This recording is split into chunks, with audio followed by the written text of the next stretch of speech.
오늘 우리 함께 나눌 하나님의 말씀 시편 7편 1절부터 5절까지의 말씀, 제가 한 절, 여러분들이 한 절 번갈아 가면서 읽도록 하겠습니다.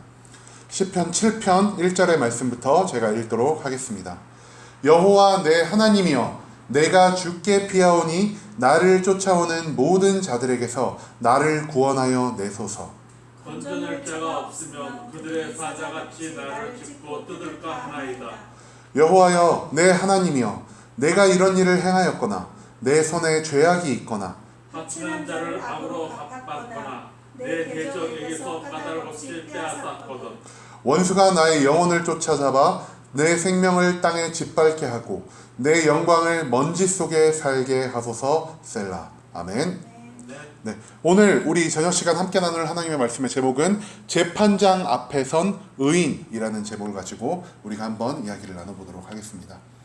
네, 3편에서부터 이 7편 그리고 그 이후에까지 계속해서 다윗의 기도는 이어집니다. 그런데 이제 4편, 5편, 6편의 시는 기존의 시와는 조금 다른 것을 우리가 발견을 했습니다. 4편과 5편은 너무나 긴급해서 자기가 왜 기도하는지 이유조차 말할 수 없는 그 기도의 순간 하나님을 찾았던 다윗의 모습에 대해 말했고, 어제 말한 이 6편의 시에서는 육신의 이 고통으로 인해 신앙조차 흔들림이 있었던 다윗이 마치 자기가 죄를 짓지 않았음에도 하나님 앞에 죄인처럼 나아가 하나님의 구원하심을 구하였다라는 것을 우리가 함께 알아볼 수 있었습니다. 그런데 오늘 이 시편 7편의 말씀은 다른 다윗의 여러 기도들과 마찬가지로 다윗이 기도하는 그 이유에 대해서 먼저 언급을 한 후 기도를 하기 시작합니다. 시편 7편 1절을 우리 다 같이 한번 볼까요? 여호와 내 하나님이여, 내가 주께 피하오니 나를 쫓아오는 모든 자들에게서 나를 구원하여 내소. 이렇게 말합니다. 내가 주께 피하오니 나를 쫓아오는 모든 자들에게서 나를 구원해달라고 합니다. 무언가 하나님을 알지 못하고 다윗을 핍박하는 자들이 다윗을 죽이기 위해 다윗을 추격하고 있고, 그 추격의 순간 다윗은 하나님께, 하나님 지금 이런 사태들로 인하여 내가 고통받고 있습니다. 하나님 나를 구원하여 주시옵소서라는 기도를, 그 하나님만 바라보는 구원의 기도를 이 시간 하게 되었다는 것입니다.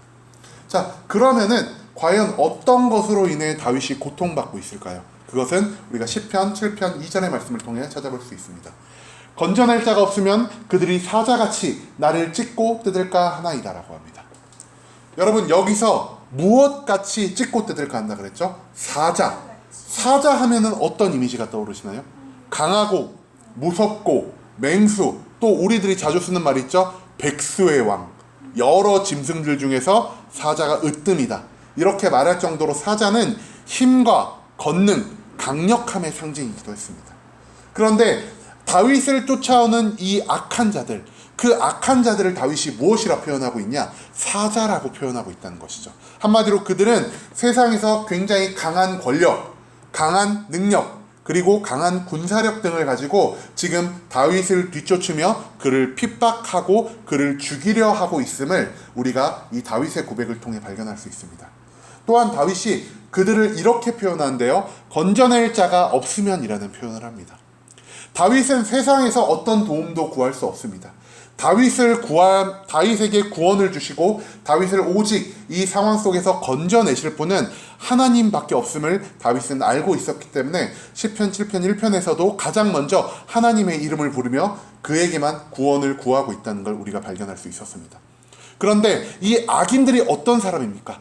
건져낼 자가 없으면요, 다윗을 사자같이 물고 찢고 뜯을까 라는 생각, 그 악한 생각을 하는 자입니다.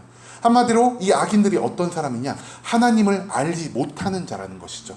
만약에 그들이 살아계신 하나님이 의인을 구원하시고 악인에게 심판을 내리는 걸 알았던 사람들이었다면은 그들이 건져낼 자, 다윗을 구원할 자가 있다라고 생각을 했겠고, 다윗을 쫓지 않고 다윗을 괴롭히는 일도 없었겠죠. 하지만 그들은 이 세상에 살아계신 하나님이 없다, 즉 다윗을 구원해낼 이가 없다라고 생각했기 때문에 다윗을 쫓아가고 그를 괴롭게 하고 그를 죽이기 위해 악한 계략을 사용했다는 사실을 우리가 발견할 수 있다는 겁니다. 자, 여기서 우리가 또 재밌는 것을 하나 발견할 수 있는데요, 바로 그들이 어떻게 다윗을 괴롭게 한다 그랬죠? 찢고 뜯을까 하나이다 라고 합니다. 여러분, 근데 찢고 뜯는다 하면은 어디에 고통이 생각이 나나요? 육신의 고통이 먼저 생각이 날까요? 아니면은 정신적인 고통이 먼저 생각이 날까요? 육신의 고통이 생각이 나죠. 그런데 우리가 한번 좀 깊이 생각해 봐야 할 것이 있습니다. 다윗이 가장 많이 활동했던 지역이 어디였을까요? 전쟁터입니다. 왜냐하면 계속해서 전쟁에 나가야 했고, 젊은 시절에는 사울 왕에게 쫓겨서 계속해서 도망 다녔기 때문에 다윗에게 익숙한 표현은 사자같이 그들이 나를 물고 뜯는 그런 양치기가 경험할 법한 그런 경험을 앞세우는 것이 아니라, 그들이 내 육신에 해를 끼치고 나의 목숨을 원하였다면은 다윗에게 오히려 이런 시절 표현할 것은 그들이 창과 칼로 나를 찌르고 나를 벨까 내가 두려워하나이다. 이런 표현이 어떻게 보면은 더 적합하게 보이지 않을까요? 그럼에도 불구하고 다윗은 이렇게 표현했습니다. 그들이 사자같이 나를 찢고 뜯을까 하나이다 라고요. 자, 찢는 것 그리고 뜯는 것은 사자의 무엇으로 하죠? 이빨. 입으로 합니다. 이빨, 강한 이빨. 그리고 그 이빨을 움직이는 것이 바로 입입니다. 한마디로 지금 다윗을 괴롭게 하는 것이 무엇입니까?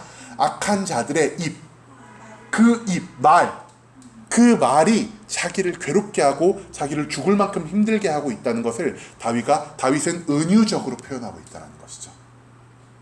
즉 오늘날 말로 치면은 다윗은 이 세상의 강력한 사람들에 의해서 무고죄를 당하고 있는 중입니다. 내가 잘못한 것이 없음에도 불구하고 그들이 거짓되게 다윗을 악한 말로 물고 뜯으려 했기 때문에 죄가 없는 다윗이 마치 죄가 있는 사람들처럼 이 세상 속에 하나님을 모르는 악인들에게 공격을 받고 있다라는 것을 다윗은 이렇게 시적인 표현으로 표현하고 있다라는 사실을 우리가 기억했으면 합니다. 자, 다윗은 무고죄에 처했습니다. 오늘날도요, 무고죄에 의해서 희생받는 사람들이 너무나 많습니다. 제가 최근에 보고 너무 가슴 아팠던 뉴스 중에 하나가 남자친구가 여자친구랑 헤어졌다고 합니다. 여자가 끝까지 남자를 잡았는데 남자가 우리 이제 끝이야 하고 나왔다고 합니다. 그런데 그 여자가 남자에게 악한 마음을 품고 남자를 경찰에 고소했다고 합니다. 이 사람이 나를 폭행했고 나 헤어진 다음에 나를 스토킹했다, 이런 식으로 고소를 합니다. 그래서 남자는 죄를 짓지 않았음에도 그 여자의 무고죄로 인해서 9개월이 넘는 시간 동안 감옥에 들어갔다 나왔다는 그런 뉴스를 제가 본 적이 있습니다. 9개월인지는 정확하지 않은데 그만큼 오랜 기간 동안 감옥에 들어갔다 나왔다는 그런 마음 아픈 뉴스를 본 적이 있습니다. 이처럼 무고죄는 오늘날에도 굉장히 악한 영향력을 끼치는 그런 죄악 중에 하나입니다. 그리고 다윗이 이 무고죄의 공격을 받아서 이렇게 괴로워하고 있을 때 다윗은 하나님 앞에서 과연 어떤 기도를 올렸을까요? 우리가 다윗의 여러 기도를 발견할 수 있습니다. 다윗의 끈질긴 기도, 미완료형 시제를 사용해서 계속해서 기도했다라는 것을 우리가 발견했죠. 그리고 두 번째로 확신의 기도, 하나님만을 완전히 믿고 나아가는 그 기도. 그리고 또 다윗이 어떤 기도를 했죠? 하나님의 사랑에 근거한 기도. 하나님, 나의 공적, 내가 여태껏 하나님 앞에서 한 일을 자랑할 게 하나도 없으니 오직 하나님 사랑하심으로 나를 구원하시옵소서. 이런 기도를 다윗이 했습니다. 그럼 이 시편 7편에서는 다윗이 과연 어떤 기도를 했는가? 그것을 우리가 3절, 4절, 5절의 말씀을 통해 발견할 수 있습니다. 3절의 말씀 제가 읽겠습니다. 여호와 내 하나님이여, 내가 이런 일을 행하였거나, 이런 일은 여기서 악인들이 자기에게 한 것 같은 그런 무고죄를 말하는 거겠죠. 이런 일을 행하였거나 내 손에 죄악이 있거나 화친한 자, 나에게 선하게 대한 자를 내가 악으로 갚았거나 내 대적에게서 또한 내가 까닭없이 죄악을 베풀었다면 원수가 나의 영혼을 쫓아잡아 내 생명을 땅에 짓밟게 하고 내 영광을 먼지 속에 살게 하소서라고 말을 하고 있습니다. 다윗이 하나님 앞에 나아가 오늘 어떻게 기도하고 있나요? 다윗이 이렇게 말합니다. 하나님이 판단해 주세요. 내가 어떤 억울한 심정이 있고 저 사람들이 어떤 잘못을 했든 이 세상의 재판장은 그것을 온전히 판단할 수 없습니다. 오직 이 세상에서 완전한 재판장, 그리고 완벽한 재판을 하실 수 있는 분은 오직 하나님밖에 계시지 않습니다. 하나님은 우리의 겉모습만을 보는 게 아니라, 우리의 지위를 보고 판결을 내리는 게 아니라 우리의 속마음, 그리고 그 사람의 과거와 현재와 미래까지 모두 지켜보시는 가장 완벽한 재판장이시잖아요. 하나님께 오직 이 모든 판결, 누가 악한 사람이고 누가 심판을 받아야 할지에 대한 판결 오직 하나님 앞에 맡깁니다 라고 말을 하면서 다윗이 이렇게 덧붙입니다. 하지만 하나님, 저 아시잖아요. 하나님, 살아계신 하나님이 눈동자와 같이 저를 보호하시며 시시때때로, 그리고 1년 365일 24시간 매분 매초 단 한순간도 하나님께서 나에게 눈을 떼지 않고 보셨잖아요. 내가 이들과 같이 무고죄를 범한 적이 있습니까? 내가 악행을 행한 적이 있습니까? 나에게 선하게 대한 자를 내가 악한 것으로 되갚은 적이 있습니까? 하나님, 심지어는요, 나의 대적, 나의 원수들에게서까지 내가 까닭없이 뺏은 적은 없습니다. 그에 합당한 대가만을 내가 취했을 뿐 내가 그 이상의 것을 그들에게 빼앗거나 강탈하지 않았습니다. 하나님은 진정한 재판장이십니다. 그리고 하나님께서 진정한 재판장으로서, 나를 모두 아시는 그 재판장으로서 나에게 죄가 하나라도 있다면 나를 죽이려는 원수들의 입, 그 사자와 같은 나를 물고 찢을 수 있는 그 무고죄의 악한 죄로 인해서 나의 생명을 땅에 짓밟게 하소서. 그리고 내 영광을 먼지 속에 살게 하소서. 먼지가 우리가 무엇을 뜻한다고 말했죠? 죽음. 우리가 먼지, 땅의 티끌, 흙먼지로 만들어진 인간이라 우리는 죽음에 가까울 수밖에 없다라고 말씀드렸습니다. 한마디로 내 영광을 먼지 속에 살게 하소서는, 하나님, 내 영광 모두 없어져도 상관이 없습니다. 죽은 것 같이 완전히 사라짐을 당하여도 상관이 없습니다라고 말하고 있습니다. 다윗이 이토록 하나님 앞에 당당하게 나아갈 수 있었던 이유는 무엇일까요? 다윗이 그냥 뻔뻔하고 말을 잘하는 사람이었을까요? 아닙니다. 왜냐? 다윗은 자기의 모든 생에 단 한순간도 살아계신 하나님이 나를 지켜보고 있다는 것을 잊은 적이 없습니다. 그렇기 때문에 하나님 앞에서 다윗은 누구보다 거룩하고 정의롭고 공의롭고 그리고 이웃 간의 사랑을 나누는 그러한 삶을 살기 위해 자신의 모든 인생을 바쳤다라는 것을 하나님 앞에 누구보다 당당하게 나와서 지금 설파하고 있다는 것이죠. 반대로 다윗이 이 악인들과 같이 죄를 지었다면은 재판장 되신 하나님 앞에서 이렇게 떳떳하고 당당하게 무엇을 고백하고 선포하듯 말할 수 있었을까요? 아마 다윗은 한마디도 하지 못하였을 것입니다.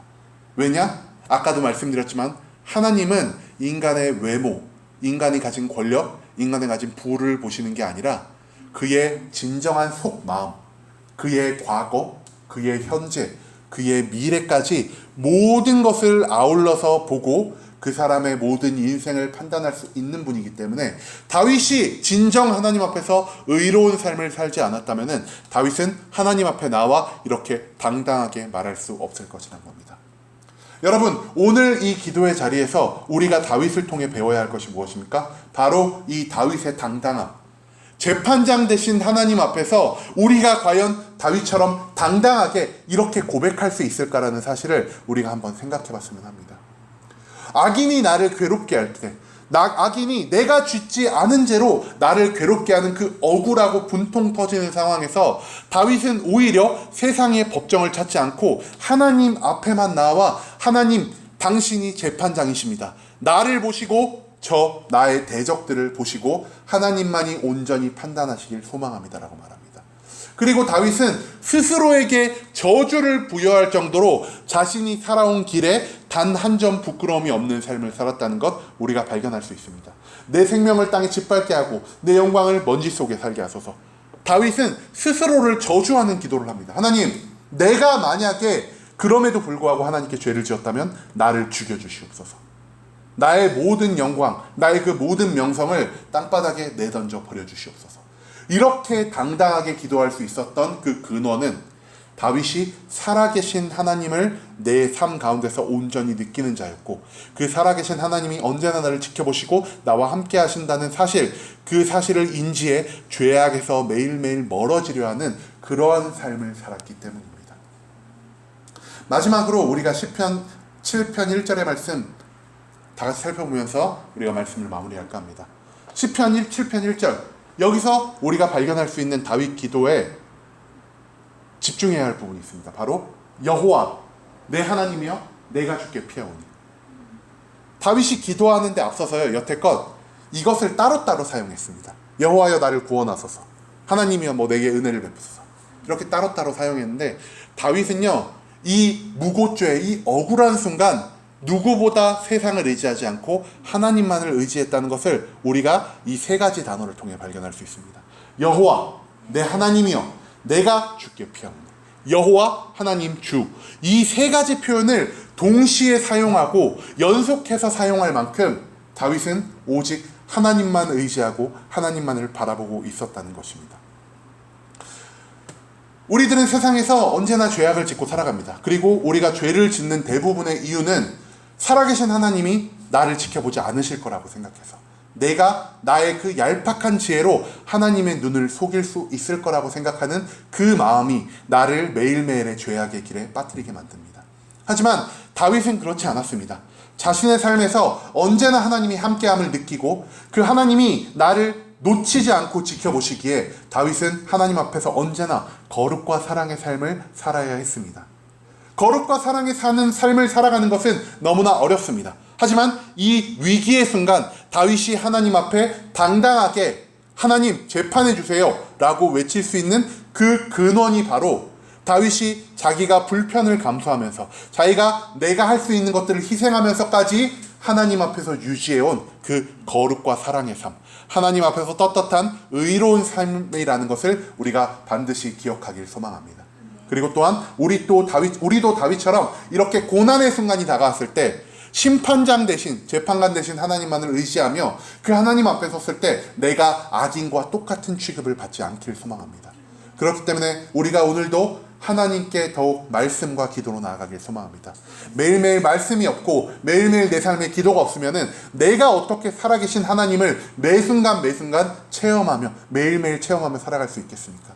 그렇기 때문에 우리가 오늘 이 기도의 시간 하나님과 평소보다 더욱 깊숙이 대화하시고 하나님과 더 은밀하게 소통하시며 내가 지은 그 모든 죄악들, 그 죄악들을 하나님께 솔직하게 내려놓고 하나님의 용서를 구하는 그런 아름다운 기도의 시간이 되길 간절한 마음으로 소망하겠습니다.